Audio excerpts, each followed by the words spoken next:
Welcome to the Tech Egg. Don't get scrambled. Enjoy the video. In this video, I will explain how to withdraw from your 401k.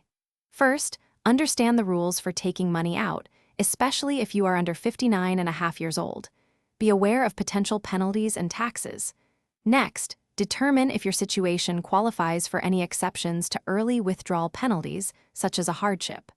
Finally, consider the overall tax impact before making any decisions. When considering a withdrawal, you have a few options. A hardship withdrawal might be available for immediate, heavy financial needs, but it's taxable and often penalized. Alternatively, a 401k loan allows you to borrow from your account and repay yourself, avoiding taxes and penalties if repaid on time. You can also perform a direct rollover to another qualified retirement account. To begin the withdrawal process, contact your 401k plan administrator or Human Resources Department. They will provide the necessary forms and explain specific plan requirements.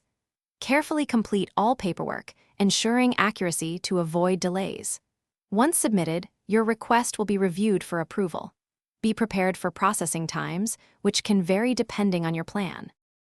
Remember, most withdrawals before age 59 and a half are subject to a 10% early withdrawal penalty, in addition to regular income taxes. This can significantly reduce your payout. Always factor in these tax implications. It is highly recommended to consult with a financial advisor or tax professional before making any withdrawal decisions to understand the full impact on your financial future. Thanks for watching. Consider subscribing if I helped unscramble your problems.